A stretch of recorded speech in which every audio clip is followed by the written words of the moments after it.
or just about to join. So this thing about all humans is very simplistic, but it's very true nonetheless. We like to think, particularly in European corporates, that this stuff doesn't actually matter very much. It matters to absolutely everybody. In order for our team members to perform at their best, they need to feel secure in their jobs.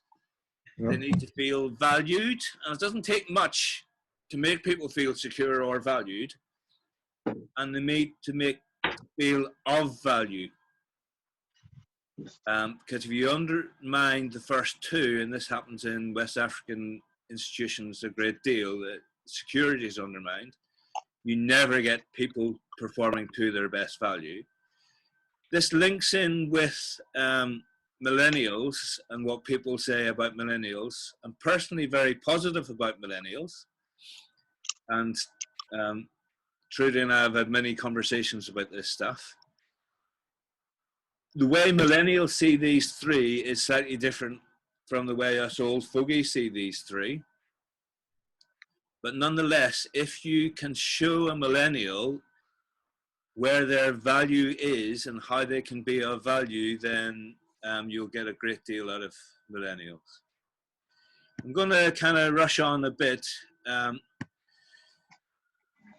So Simon was talking a little bit about this. I think this is a really lovely little formula. It came out of GE Capital, the American global corporate. They were having a lot of projects failing, and they were trying to figure out why. So they looked at thousands of projects across the GE Capital world, and they found this formula. And it says the quality of the solution times the acceptance of the idea, and this is true acceptance. So I don't think there's anybody from my Admiral days here, but I worked for a really, really good software house who were brilliant at all this stuff, but they saw acceptance as a signature on a piece of paper. So anybody done project work, you always have acceptance gates in the project plan, and you get the customer to sign off each stage as you go through. But that's not true acceptance, and it's not true acceptance of the idea. These are multiplied, which means that each has equal significance, and the result is effective result.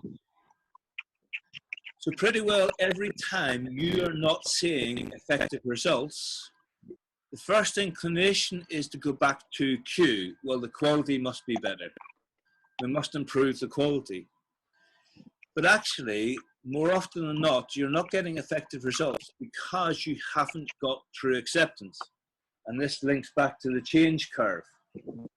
People may say they're accepting, but they may be passively resisting, or they may still be in shock, or they may actually be in depression, or they've got hope, but they haven't got commitment. The particular use of this is if you're trying to implement change, or even if you're looking at a current situation and you're not seeing effective results, yes, by all means, look at quality, but for most of us, most of the time, Q will be fairly good. Doesn't have to be 100%. Look at A instead, and look at A, not just A generally, yes, the team accept what I'm saying, but A individually. Where is each team member in relation to the change curve? And they might have got commitment, but they might have fallen back for some reason.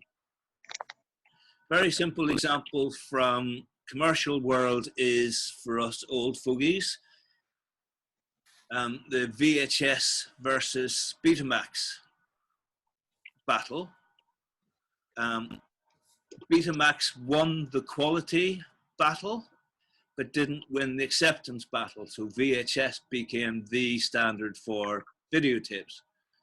That's all gone by the by, and we can probably see today that up until this current crisis, everybody was Skyping, and a few people were Zooming, and now absolutely everybody is using Zoom.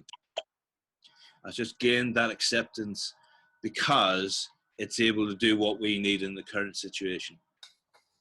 So I'm not going to say much more about that at the moment, other than acceptance, and true acceptance of the idea is key to getting effective results from any team. Another important thing to bear in mind with all of this is, well, why are we doing the change in the first place? What are we actually trying to do? My experience is that many organizations are very much results-based. But you can achieve results without actually achieving the outcomes that you're set out to achieve. So the example I give in my training is the difference between an outcome and a result is the difference between a home and a house. So you can build a house, but it doesn't mean you've got a home. And you can have a pretty rubbish house, but you can have a brilliant home.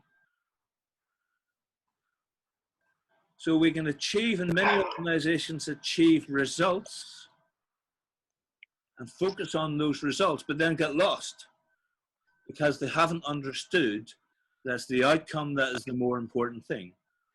So you can't achieve outcomes without results. So I'm not saying results are unnecessary and we don't need to focus on achievement of results. I'm saying that focusing on results solely can lead to the wrong outcome. From a West African perspective, there's a perfect organization that illustrates this, and it's the Forestry Commission of Ghana. Now, they've been going for, and they're very proud of it, and they're wonderful people. I've met a number of delegates from the commission. Hard-working, they know what they need to do, they're doing their best in very difficult circumstances. But the organization is proud that it's been going for 117 years, I think. And during that time, the forestry resources in Ghana have diminished significantly. And they will continue to significantly decrease. But that is the stated outcome to protect and develop the forestry resources of Ghana. So that's an organization that has worked for 117 years, achieving results. And I had one of their delegates the other week proudly saying, yes, we have reduced greatly the amount of illegal logging and illegal mining. And I asked the question, but have you reduced the amount of logging and mining? And no, actually the amount of logging and mining has increased, but they're congratulating themselves for achieving the result of reducing the amount of illegal stuff. So now if you get a bit of paper to say you can cut down the forests, that's fine. It's only a bad thing if you don't have that piece of paper, which is madness. But we can see that sort of example in other organizations as well, where it's totally results focused, but ignores the outcome.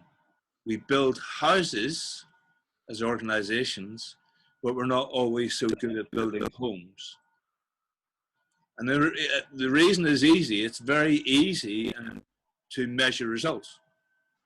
It's very quick to measure results. It's very difficult to measure outcomes and the contribution towards those outcomes. And it takes a long time. But that doesn't mean that we can ignore them, because we ignore them at our peril. Whistle-stop tour of all this stuff. This normally takes 4 days. I'm trying to do it in an hour and 20 minutes. I'm going to look at communication from a slightly different point of view. Some of you know my background is microelectronics and software. So I love processes, I love systems diagrams. And from a systems point of view, that is what communication looks like. There is a source who has a thought or an idea. Because we can't read each other's minds, we have to encode that message or that thought or feeling in some way. We then have to transfer that message across some kind of channel. So despite the different backgrounds of people, I've chosen English, relatively informal English, as the encoding for my thoughts and ideas. I've chosen Zoom over the internet as the channel. And then you as receivers are decoding something and ending up with a thought and feeling. So that's essentially what communication looks like. The difficulty is, and I'll give you the answer rather than take you through the process, we're not just decoding, we're not just applying this decoding in the same way as I applied my encoding to end up with the same thought and feeling. As Giuseppe knows, I used to do this at BMW, write programs to transfer data from one system to another, and it was a relatively straightforward, although still difficult process of encoding and decoding. When it's human communication, it's much more difficult because we decode not just the encoding, but we decode the channel itself. So I've deliberately used Zoom rather than doing some, here's a video I've prepared earlier I'm going to put on Facebook as an event, to allow some sort of interaction. And although there hasn't been much vocal interaction, I'm still looking at people's pictures to see how confused they look, or whether people are nodding, or whether people look bored. So I'm getting that direct feedback to inform my communication. So we actually decode the channel used. And at BMW, when I went into customer services, we spent an awful lot of time debating this. So we ran the call center for BMW customers. So if somebody wrote into us a letter, how should we respond? So they've chosen that channel. What have they said about that channel choice? What they've said is actually, I want to make sure my complaint is clearly written, clearly presented. I don't want you to come back and argue about these points. If I was happy to have that discussion, I'd have phoned you up. So then how do we respond? Do we respond by letter, which is the channel they chose, or do we phone them up? If we phone them up, they could be scared and feel intimidated. But if we choose a letter, there's lots of rooms for interpretation. And letter to letter will take weeks to resolve the problem. So there's all sorts of things that we subconsciously decode about the channel. And the longer session on this, I'll talk about memos and such things. We decode the encoding itself. So why is this person using this very precise language? Why is this person using this very academic language? Why is this person using this very informal language? Why are they sounding so angry? Why are they sounding so, whatever it might be. So we decode the encoding itself.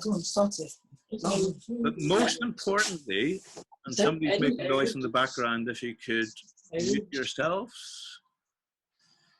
Most importantly, we decode the source.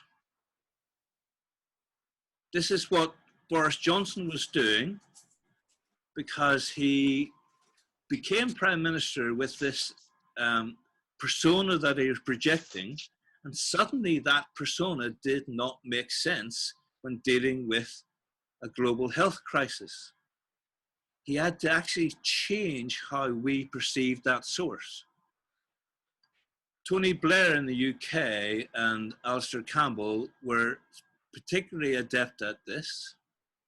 So again, for those of you old enough to remember and saw enough about UK politics, will remember that the Labour Party was seen as being out of touch, old-fashioned, and no longer relevant. They came up with a very simple message, which was, first of all, we accept where we've made mistakes, we accept our weaknesses, which is a very important first step whenever trying to change how people view the source. We are going to modernize ourselves, and we're going to go through some pain in order to modernize ourselves so that we can help modernize the country. And that was an extremely powerful message. So they went from being seen as being irrelevant to winning a landslide. Now, the many mistakes were made thereafter, but that change in perception of the source was so important. It meant that before they changed that perception, it did not matter what they said. All anybody heard was, what are these old-fashioned, irrelevant idiots talking about? And I heard Alistair Campbell on the radio a couple of years ago, and he said, you know, once we got that message across, it didn't matter actually what the ministers said when they were being interviewed. All anybody ever heard was, we're modernizing ourselves in order to modernize the country. So if we are not being heard, but we know what we're saying is extremely important and very valid and accurate, it's not because our message is wrong and we have to be smarter about the words that we use or more precise about the words we use. It's because the receiver does not see us as being relevant to their needs at this point. Does that make sense? And I've personally gone through this, and I'll talk about more if we go to deeper workshops. I'll give you a little example. This is risky because there will be some Trump fans and some Obama fans. But essentially, if I tell you, now I'm about to show a little video of a speech that Obama made, some of you will go, wow, that's great. I'm down to listen to that speech. And it doesn't matter what nonsense he talks about, you will look for the wisdom in that talk. If instead I say I'm going to show you a Trump video and you're not a Trump fan, doesn't matter what brilliance he comes up with, you will look for the negative in what he is saying. You will interpret that negatively. So the lesson for all of us is a couple of things here. One, we need to understand the receiver, where they're coming from, but more importantly, we need to see how the receiver sees us, and that will change. I don't know, Giuseppe, if you're still there and if you remember, my reputation at BMW changed overnight. I went for a promotion. I messed it up big time. Before I went for the promotion, I was seen as the person who would fix stuff. And it didn't matter what stuff, who could be relied on. After the attempt at the promotion, I was seen as the idiot. So that perception can change overnight. And it took me some time to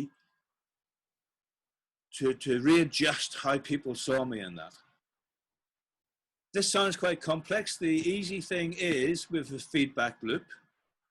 When you see this diagram in books, it often just goes straight back, but it goes through the same encoding, channel decoding process, which makes it look more complex. But in reality, what you need to do in order to improve your communication is send out the message, actively seek that feedback, and as objectively as possible, analyze that feedback to see what it's saying. So if I'm doing training and somebody says, well done, Jeff, my tendency is to accept that as, hey, I'm a great trainer. But if the same person said, Jeff, what you just said is entirely wrong, my tendency will be to say, well, that person doesn't know what they're talking about. So we have a great filter that allows us to take feedback to tell us whatever we want to hear. And the reverse can be true as well. It can be overly negative. But what we have to do is open ourselves to that feedback. And if that feedback does not seem to match the message, then we need to correct the message and do it explicitly. Cleo, you're looking really bored there. You're looking distracted. You're looking out the window. Is what I'm saying not making any sense? So you can be very direct about this stuff. You're not clear. That's okay. You can be very direct about this stuff, but you need to ensure that feedback loop is working. Because as us engineering types know, all systems tend towards chaos without clear and reliable feedback mechanisms. So steam engines blow up, and politicians in their days in ignominy. More to say on that, but that'll do for now. I'll ignore that. Last couple of things we just want to cover fairly quickly, because we're talking about leadership. We need to understand what that looks like. When I was first taught about leadership, I was taught about laissez-faire, democratic, and autocratic. And that kind of was what was taught, and then that evolved slightly. But still in the late 1990s, nobody had done very much research on what actually worked. So Hay, the multinational recruitment and training organization, asked McBair to do some research on what leadership styles worked for their company. And she said, actually, I found 6 leadership styles. And more importantly, for best results, all styles are required at different times and different circumstances. Now, this is beyond situational leadership, which kind of says the same thing, but not quite. So the styles you kind of recognize: coercive, which is very much the autocratic, do it because I say so. Authoritative is similar, but you can have coercion at the end of a gun. Authoritative is, I have the experience, I have the position, and I have the knowledge in order to tell you this thing that you don't understand yet. We need the affiliative approach with our teams. So we need all of these approaches, not just one. We need to be democratic at times, we need to be pace setting at times, and we need to be coaching at times. Again, that sounds very difficult, but some of my Nigerian friends led me to see this differently. If you consider, most of you, some of you are parents, if you think about your own parenting, at times you are coercive. Doesn't mean you're not loving, it doesn't mean you're not respectful. At times you will need to be coercive. At times you will be authoritative. While you're living under my house, this is how you will behave. At times, thankfully, particularly for us men, we can be affiliative. So we're all in this together, we're just playing around together. Nobody has any more authority than anybody else. At times we will be democratic. When we could go out, we would say, let's go off for the weekend, or yeah, do you want to go to the beach or do you want to go to the countryside? And everybody has an equal say in that. At times, particularly mums, will be pace setting. 8 o'clock in the morning, eat your breakfast. Why haven't you finished your homework yet? Get dressed. Again, it doesn't mean it's not disrespectful, it's still loving, but it's still required in certain circumstances. But most of all, as parents, we are coaches. And most organizations I've ever worked with have been pretty poor at coaching. But actually, coaching is, for somebody in a leadership position, coaching is probably the essential skill. Because what you're trying to do is to build your team's capacity to the point that they do not need you anymore. And then you can go on and do better things. So this resonates much more with maybe the Irish, maybe the Italians, but definitely the West Africans. This sense of seeing your work colleagues as family in a positive sense, rather than human resources that you need to get stuff out of. So if you're having problems within your environment as a leader, try and understand how you fit into this picture, where your weaknesses are, where your strengths are. That's very difficult because we cannot see ourselves very clearly. But if you're working in a corporate environment and you think about your boss right now, you know exactly where they fit in. So if we can, ask our teams, ask our families, ask ourselves, and work on those things where we do not have the balance yet, because all of these things are involved in all aspects of leadership. Move on. I'm just going to mention this. I'm not going to have time to talk about it really. People love it, the idea of emotional intelligence. I think a lot of rubbish is talked about, written about, trained about emotional intelligence. When I talk about it, I talk much more about what true self-awareness is, true self-management is, what true social awareness is, and what true social skills are. So the research has shown that even when emotional intelligence is done badly, the higher the emotional intelligence, the better performing the organization. There's another concept that if we get to talk about this stuff at a later date, I'd like to bring in, which is emotional agility, which is much more realistic, much more useful. And emotional agility is saying not that we should suppress or control certain emotions, but that we should understand that all emotions are a form of communication. They're telling us something. Now, we can't just react to those emotions. So if I haven't had much sleep last night and I had a row with my wife this morning and I come into work and I see something I don't like, I'm liable to be angry. That's not an appropriate response. But it is telling me that maybe I need to get more sleep and maybe need to understand a relationship with my wife a little bit better, and I need to understand what has gone wrong.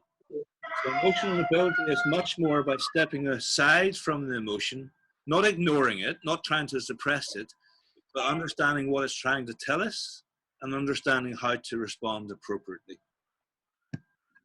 I think the last thing that I want to just very briefly talk about, and we've got less than 10 minutes, and this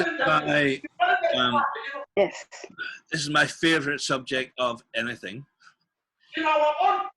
So I talked about leadership styles. There are also two basic leadership approaches. It applies much more broadly and again is relevant to the current crisis. The two leadership approaches, the basic approaches are the transactional and the transformational. Most of the time, Yemi, I think you, oh, I'm going to mute you.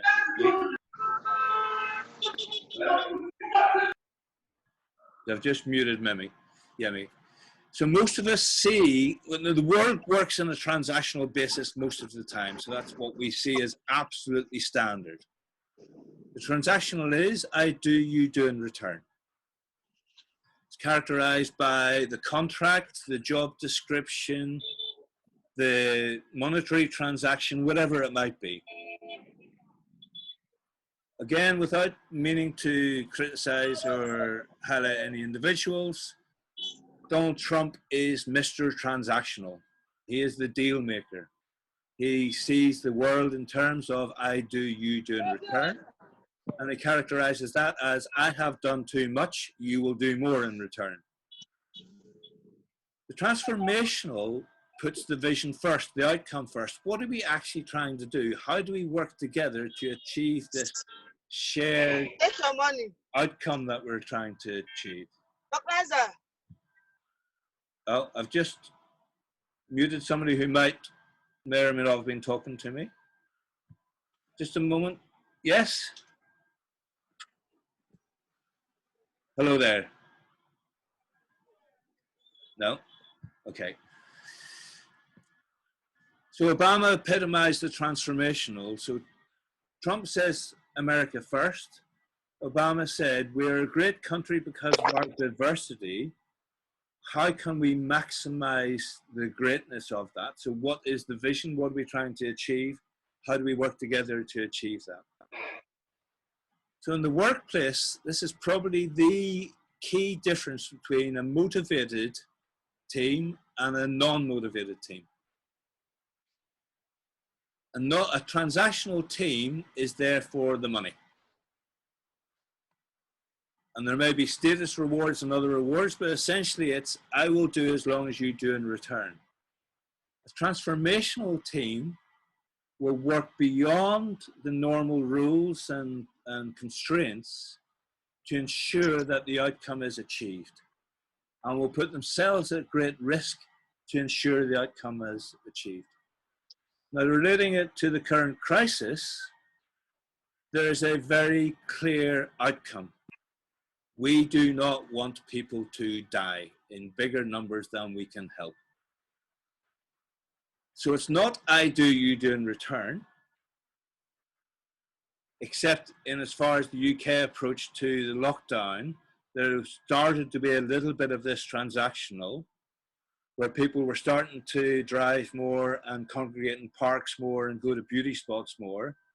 There was a threat then that came in, you do this, then we will do that in return. So that was very transactional. But the transformational approach, which was very evident and is very evident in most parts of the world, is we have been living in this particular way. We have adopted these norms. That cannot continue, at least for the short term, because people are going to die in exceptional numbers. Pretty well every politician in the world, every leader in the world is looking at those numbers for themselves, and that is the key driver for everybody. Now, those that will put economic concerns at various levels in relation to that, but nobody wants to be seen as the prime minister or president who allowed their own people to die in such numbers that it was splashed across the world. The great thing about the transformational leadership thing is that it's not just about leaders and leadership. It's also about all our relationships. And we've seen that come to the fore more and more during this crisis, with people bringing community needs ahead of their own needs. One thing I should have said at the very start is that I don't see leadership as being something that leaders do. Leadership is something that we all can do. We all have a choice. Are we affected by change, or do we drive change?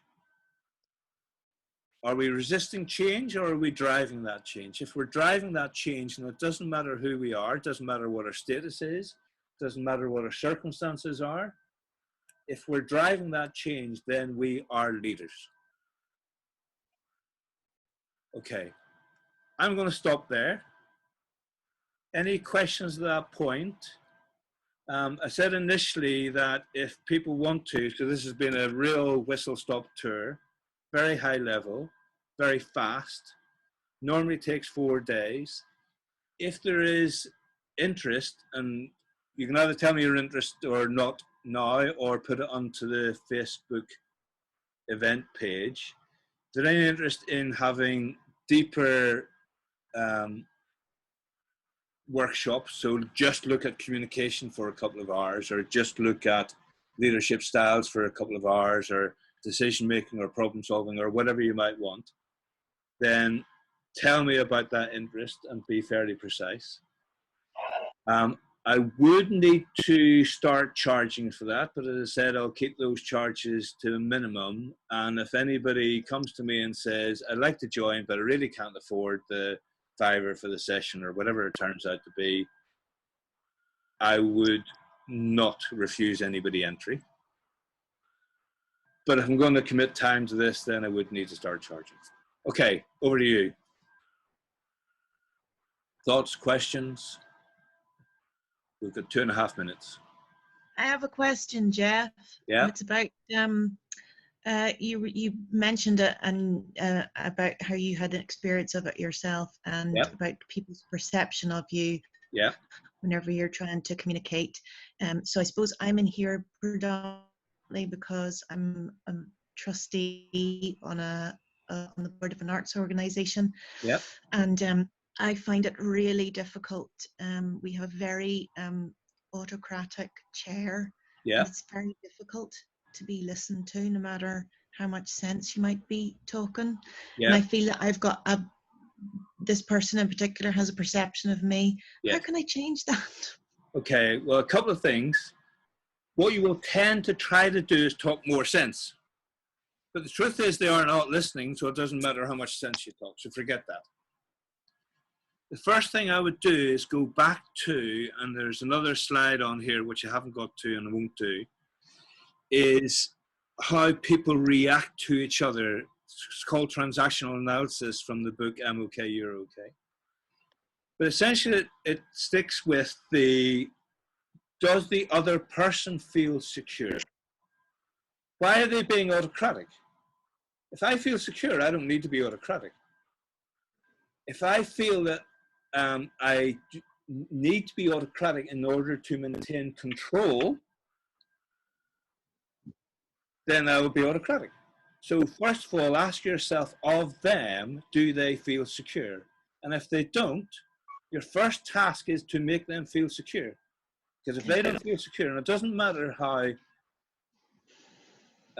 arrogant they seem to be, it doesn't matter what their experience is, it doesn't mean they feel secure. First of all, ask yourself, do they feel secure? Make them feel secure. And the chances are they don't feel secure and they understand your expertise and they're trying to suppress that.